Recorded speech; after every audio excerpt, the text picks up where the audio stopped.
Now we have something called the squeeze theorem, sometimes called the sandwich theorem, sometimes called the squeeze theorem. And this is the fancy official way it's presented, that if f is a function that's in between,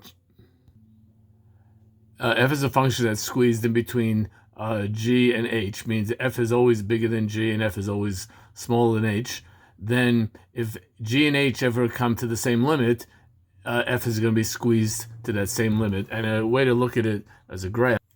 So here's an example where the red function is the h, the yellow function is the g, and the blue function is the f. So you see that the red function is always the greatest value, the yellow function is always the smallest, and the blue function is always in between the two.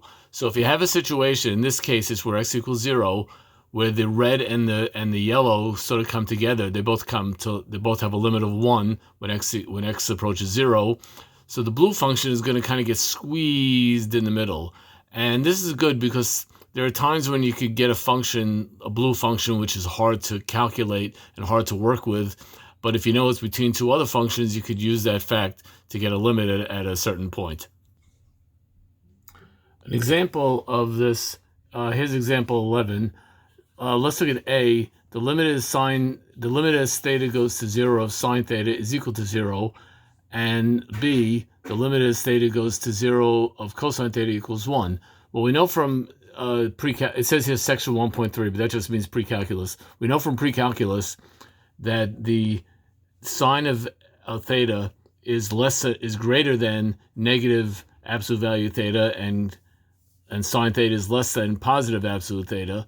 And we know that when absolute theta goes to 0, when theta goes to 0, absolute theta and negative absolute theta go to 0. Hence, sine theta is squeezed in between them, and so that means sine of 0 is 0.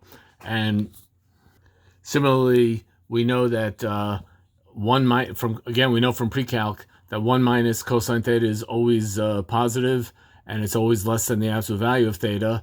And when theta goes to 0, then we have 0 on the left side, 0 on the right side, which means 1 minus cosine theta, which is in the middle, has to also be 0. I'm sorry, I said 0. I'm sorry, I said 0 and I meant it.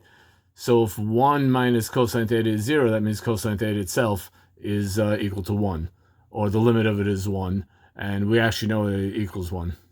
And another important theorem, Theorem 5, which is kind of similar to the sandwich theorem, it just says that if f of x is always less than or equal to g of x, then the limit as f approaches a certain value and of f and g will also have that same relationship where the limit will be less than or equal to the other limit. But it has to make sure it's less than or equal. If it's strictly less than, you can get into problems, but we specifically have here less than or equal. By the way, you may be wondering, what am I taking a photograph of? This is just a PDF copy of our textbook, Thomas Calculus. And that concludes 2.2. The next video will be on the next section.